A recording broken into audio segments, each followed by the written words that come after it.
Good evening, everybody. Welcome to the second to last session of day one of the C3EB Summit. And for those of you who have been hanging on and watching the session since 9:15 a.m. today, y'all are troopers. But I also know that you are learning so much. So I'm not apologizing for any of it. That's what the summit was created to do. So, because it is about having culturally competent conversations for equity and belongingness. And in that context, I am so deeply proud of bringing to you somebody from my local community here who has done something amazing in the light of everything that local small business owners have had to deal with because of COVID and because of this physical isolation that we're going through that has affected small businesses so profoundly and so deeply. This entrepreneur, this data analytics and tech expert came up with a solution. And so, it is with absolute and complete pride, actually, in the in the innovative spirit of all small business entrepreneurs who have to tap into our creativity, our innovation, and our 8 million hats on every single day, that it is with utmost pride that I bring to you Samia Rahman, the co-founder of Pantried. Hi, Samia. Hi, How are thank you so you? much for introducing me. No problem. Before I hand everything off to you, for those who are joining in now as live or later, I do want to read your bio so people have a good introduction of who you are. Samia Rahman is a co-founder at Pantried. She is an entrepreneur and experienced senior analyst. She is always looking for new ways to improve the world through optimizing technology. So she founded Pantried, helping local businesses expand their customer outreach digitally. And on a personal note, y'all, whether you're tuning in live or watching this later, wait until you hear the story of Pantried and how Samia tied in tech, data analytics, and entrepreneurship, and the innovation that is built into every entrepreneurial spirit to really provide a solution for local small business entrepreneurs through COVID, and this amazing solution that she came up with. I am literally just so proud of it by association as an entrepreneur. Um, I can't tell you guys more about it, so I'm going to let Samia, because this is her brainchild and her baby. So, Samia, please take it away. And I am so excited for this. Thank you so much. Thank you for that introduction. Yep, I am Samia Rahman, co-founder of Pantried, and I'll be kind of explaining what Pantried is, what it entails, and what this whole concept is of what we're trying to do to help these local small businesses increase their equity. Because these small businesses have value. It's just a matter of looking at these small businesses and seeing what they actually have within them. So before we dive into that, we kind of need to understand equity and what different aspects of equity we're going to be talking about.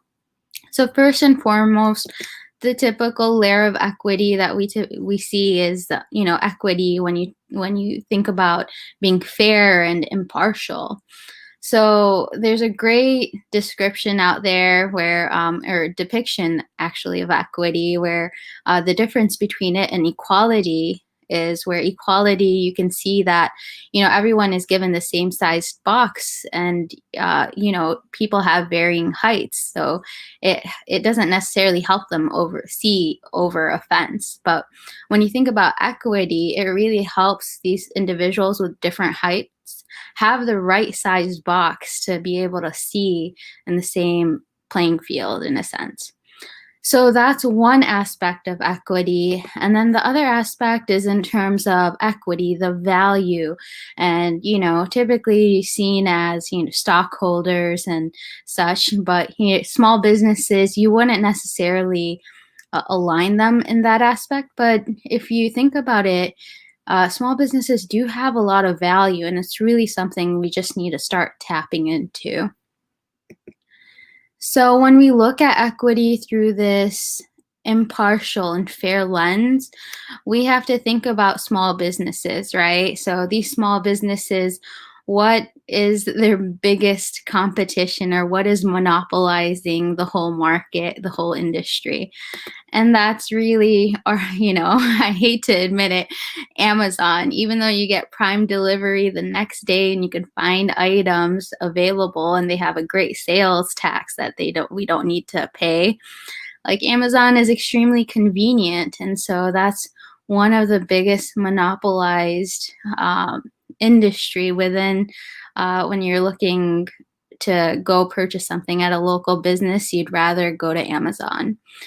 And with Amazon, you also have Target and Walmart. And the reason why I'm tying these retail stores into the picture is because these retail stores, you already know exactly what you're going to go in and find. Like, when you walk into Target, you're going to be getting your cart and you're going to see the $1 aisle, those knickknacks, and then the clothes. Like, you can already envision what your route's going to look like and what products you're going to purchase or what products they have. Same thing like with Walmart. Every Walmart you see is going to have the same concept, whether it has a grocery or pharmacy store attached to it or not.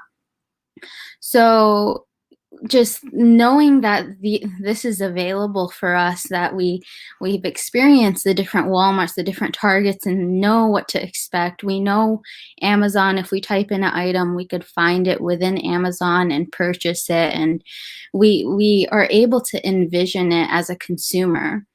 That really helps these stores and these platforms to be able to, prosper on our consumerism in a sense. So what local businesses are really being deprived of is, we don't know what's within them. Yeah, we might pass by them every single day on our route to work, or, dropping off the kids, or going to school if you're going to school. But we probably pass by them constantly, but we value our time so much that we don't want to see it as being wasteful as going to these stores. A great example is this whole pandemic and with the toilet tissue issue. So with the toilet tissue, it was really becoming something that's quite sparse and a hot commodity. So all these stores were running out because people were going to Target, Walmart, Amazon, and all these other stores that that they probably have these toilet tissue, but everyone else is going to them as well. Had we looked at our local store, they probably had some toilet tissue available for us. And so it's really bringing light to these local businesses have the items we need. It's just a matter of tapping into it and having the knowledge that these small businesses have these products available. So that's really key in terms of providing these small businesses the same amount of equity when you compare to these other stores.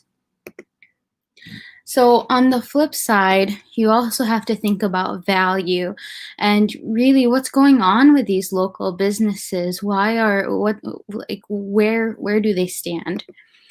And so, like AJ was mentioning, we are in the pandemic, and this idea was actually pre-pandemic. However, right now it's just showing crucial the need to have a platform like Pantried, which I'll go into during coronavirus. This pandemic is really hurting these small businesses. You see that on top of it not being convenient, you don't want to you really need to take even more precaution. You have to wear your mask. It's even more difficult to go out. And these small businesses are really in need of our support and our help. And it's really hard to help them because it's also our safety on the line. They don't offer these services like delivery or curbside pickup. It's always, if they did offer these services, it's at high fees for them. So it's really difficult for them to even make some profit. And that's really key is, these small businesses don't have that much to start off with. So we really need to help enable them. And of course, this is always a big issue is, e-commerce has really been spiking. And whether it's Amazon, Alibaba, Wish, or, the actual retail stores that have online websites that you can go to directly, it's really been making the value of these local business start to plummet. And so you see this drastic decrease of value for these small businesses. So if you think about how can we help, what could be a potential solution to this problem, you can start thinking of, hey, if these individuals knew what's available within these stores, if we could somehow bring some visibility to the products, let's say someone can search an item and they could find it directly, closest to them in a local store, or they can even compare prices through whatever platform, or they could even scroll and browse through the inventory within a store. That'd be so helpful for an individual to really plan out what they have, and really start utilizing these local small businesses and to keep these small businesses flourishing. Another thing is, really building that community, because enabling these small businesses to start getting a bigger workforce, or have them have available delivery services or curbside pickup. That's something that, these small businesses are in need of. Because when I say small businesses, I'm really talking about these mom and pop shops that need our support, that it really started typically like immigrants, or anyone who just wanted to start some business that they want to sell any items locally. That's really what I'm talking about. And it really helps the community when you see these small businesses prosper. And that's something that we can maintain. And our proposed solution, is through Pantried. Pantried is different than its competitors like Instacart or Amazon or any of the Uber Eats, all these other services, because Pantried is really catered toward these small businesses. It's completely free.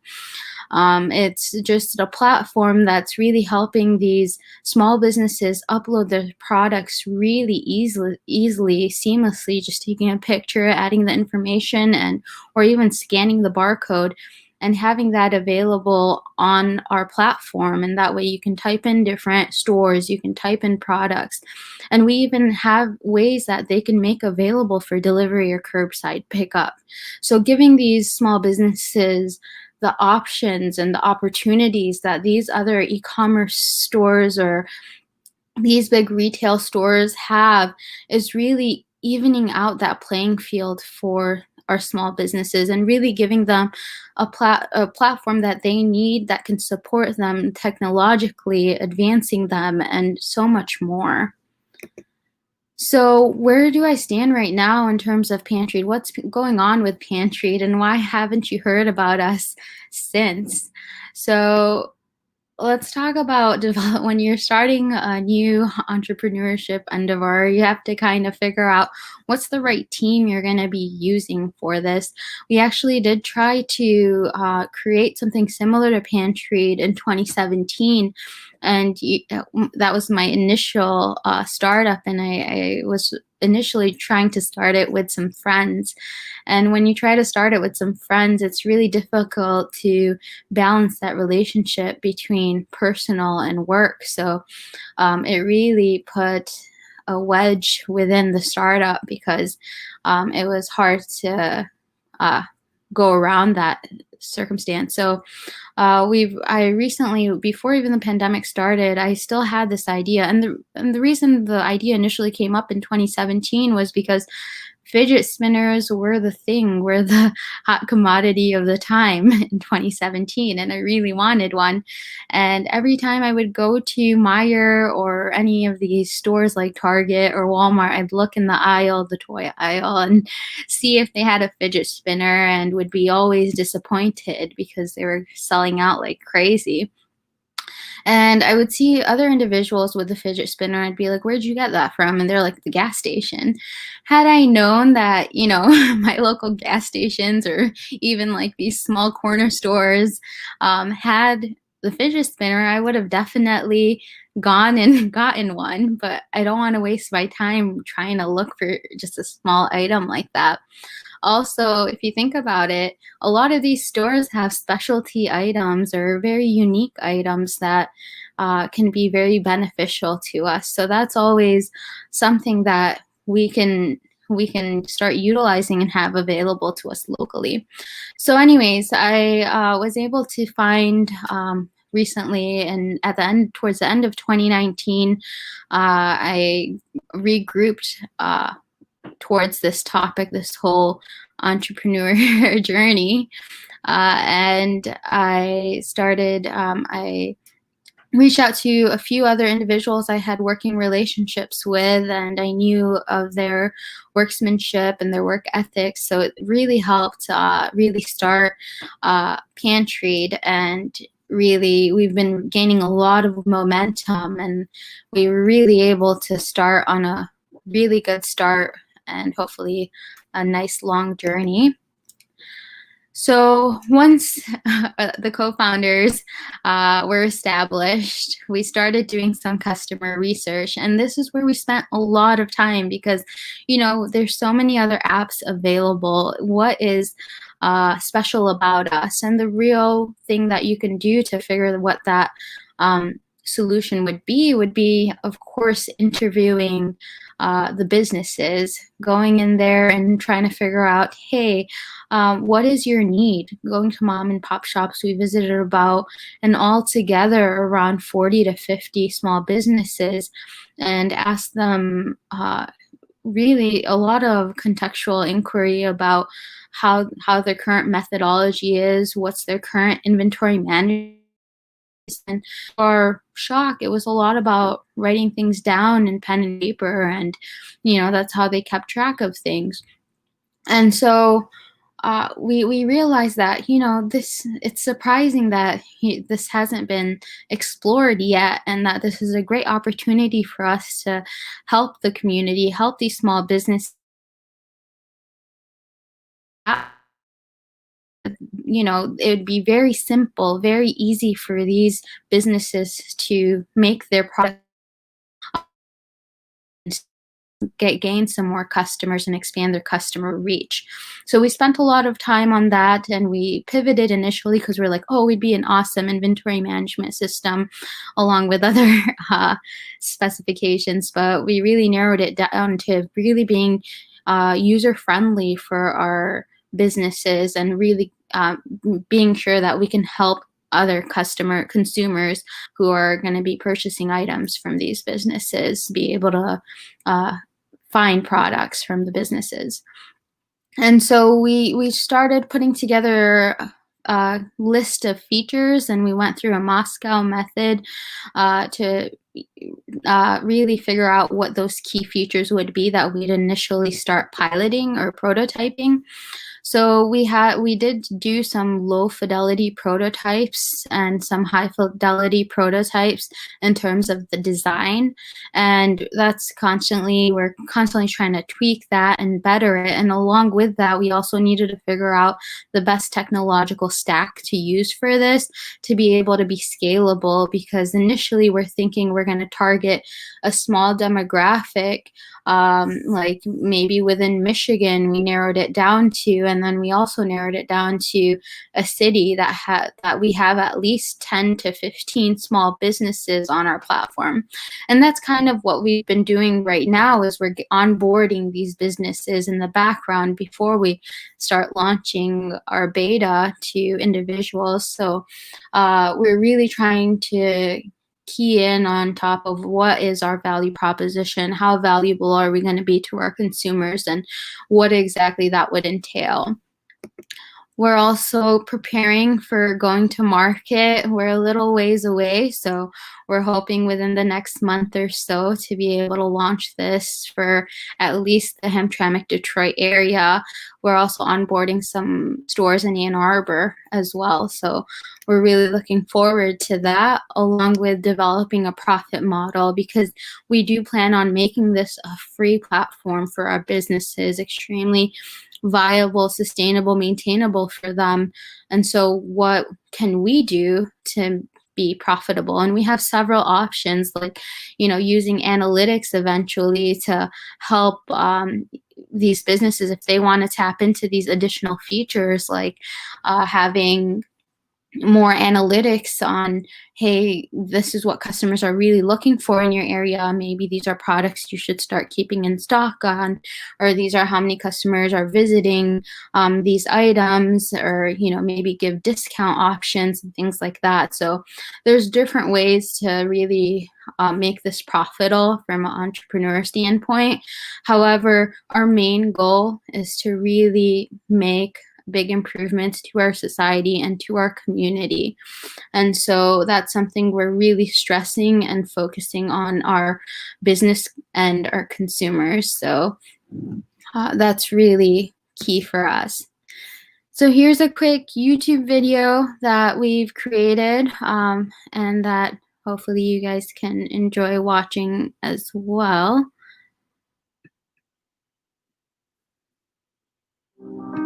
Have you driven past the same street, not noticing that the stores you pass by are carrying the exact items you need?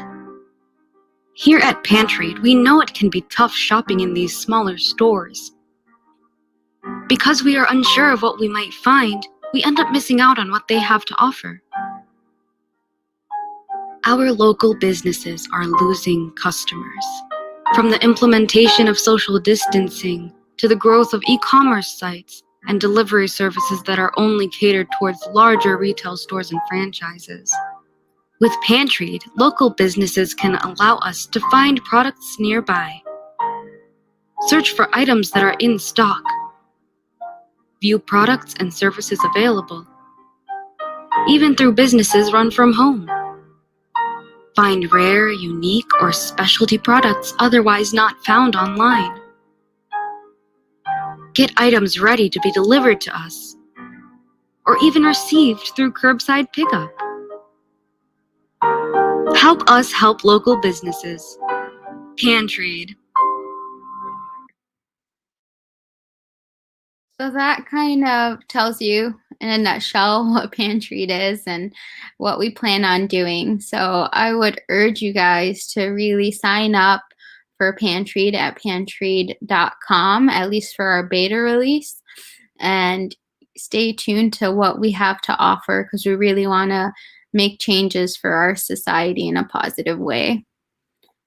With that, I want to thank you guys so much for tuning in. Do you guys have any questions, AJ?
Hey, Hey. thank you so much for sharing all of that. Can I ask you one question? Mm-hmm. So for new entrepreneurs, let's say, especially for entrepreneurs coming out of the South Asian or POC, branding or whatever you want to call it. What would be sort of your top 3 points of advice, especially for women, to not buy into, all of these external Yeah. doubt, Yeah. So all of that. When we know we have a good idea, how can we motivate ourselves? yeah, the one thing that I did was sharing my idea and really seeing that it's useful. The initial thing is once you're solving a problem, and there's a need, that's an entrepreneurial endeavor to start taking on. So if whether you're a woman or a man or whatever ethnicity or gender you are, I urge you to embark on it because it's so fulfilling and you learn so much, even if you see it succeed or if you see it fail. Like I said, I tried to do this in 2017 and, it didn't work out that well. But when I discussed it a bit more with a few other individuals, they're like, you should still pursue it. It's a great opportunity. And so, yeah, definitely one, pursue it. Second, it's a great feeling to really defy gender norms and be a person of color, a person of different, represent a whole different ethnicity or identity, and be an entrepreneur in that aspect because you have something unique to bring to the table and bring forth. And the third thing is just have fun. Life is all about taking risk and trying new things that you probably wouldn't have and really enjoying it and enjoying a new journey. Absolutely. And, I do want to apologize. I was late on coming back. I was wrapping up over there and I got caught up in a question about plants. But, for me, I think the biggest thing, especially when we talked about, when you and I had that very initial conversation about me wanting to have you on this platform, on this inaugural platform as this entrepreneur who has this inaugural venture. That for me, there was that connection there. And again, as women of color and all of that too, and again, as South Asian, I mean, there were so many layers of intersectionalities. But for me, as I was listening to your talk, even as I was, handling everything else, that persistence, that in so many ways, I feel like that persistence comes from the resilience of that culture, that cultural transmission, but also only if we actually tap into it. Yeah. Instead of exactly. sort of, taking it away or whatever. So that's, I think, something that I've always resonated in our conversations with. I couldn't quite put my finger on it, but listening to you today, I was like, oh, that's what it was. There was that commonality. And the reason I'm bringing that up is, as an entrepreneur who's done this and who's created this incredibly impactful initiative, how do other starting, aspiring women entrepreneurs, that this commonality that we found between you and me, like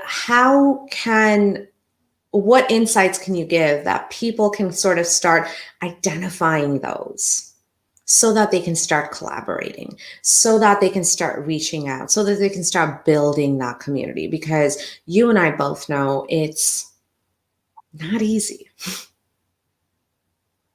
So what were the markers It's not. that you found? Yeah. So, what I've learned, especially about my identity growing up, it's been really hard to, um, you know, be accepting of my own identity at times, especially growing up. 9/11, being Muslim, being a woman, being a South Asian woman in itself, and being a first generation immigrant in the US. So all of those, it's like, I think I played a game in college. It's like intergroup relations. And so they put you in these groups, and in one of the games, to get different individuals who don't have as diverse of a background to understand privilege or, what other individuals are going through. And they played this game where you're given an ethnicity and identity, and it was, what they identified as like not the best thing to have is a person of color who is, not a Christian, and like, all these, it's like you're in the worst playing field, or worst, not worst, but disadvantaged in a sense, being in all these different diverse aspects. And I was like, whoa, that's me. I didn't realize how bad I had it, I guess.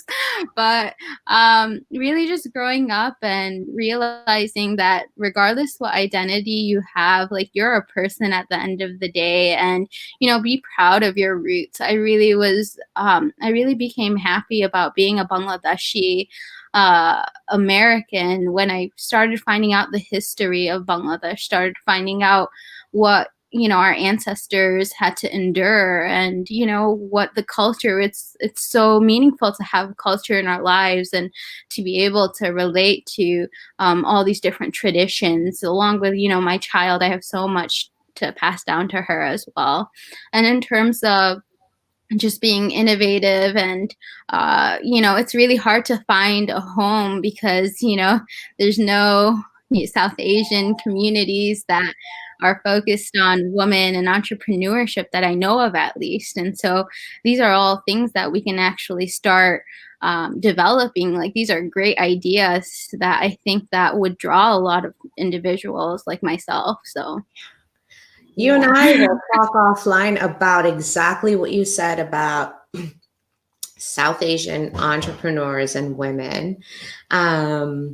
Yeah, we'll have a greater conversation, because there are some things in the works. But you're absolutely right in that, I think these are movements that have had a late start. So they don't have the established history that some of the other more, maybe in other communities, or even in Asian communities, some of the more established initiatives have. I think there definitely has been a later start for people who identify as women across all Asian communities. And, and then that comes with different caveats too, because depending on the community you come from, people who identify as women gets complicated. And so I feel like it's there's so much to unpack in there, and there's so much to do, but the work is just starting to get done in uplifting, women's voices within these particular communities, and saying, like, let's hear you out, and let's support you. So you and I definitely need to talk, because I know of a couple of upcoming things. So we'll talk about that. But Samia, thank you so much for all of this. I can't wait to see how Pantried grows. I can't wait to have you back, perhaps in 6 months to a year, so you can sort of not necessarily give us a status report, more of talk about how, when even as a woman of color from a traditionally marginalized group, you can have big dreams, and you can bring those dreams to life to have a tremendously positive impact on the community around you. And for me, that's what Pantried is doing. So thank you. Thank you. And I hope Yeah, thank you so much for having me. It was a pleasure and being part of this platform. It really helped. Thank you. Thank you. And for all of our listeners, and whether you're live or coming in later, thank you so much for tuning into this. I hope, especially if you are a woman of color who is an aspiring entrepreneur, I hope Samia Rahman's story has inspired you to dream big and to take the action when you know you have an idea, and when you know it's a good idea, and when you know there's a need for it. Don't listen to the naysayers. Act on it. It's going to be for everybody's good. Right, Samia? Right. Thank you so much. All right. Thank you so much to everybody. And, please join us at 8 p.m. for our last closing session of day one. We're excited, and thank you for joining the C3EB Summit. Hope you all are enjoying this experience, and we'll see you in the next session. Bye.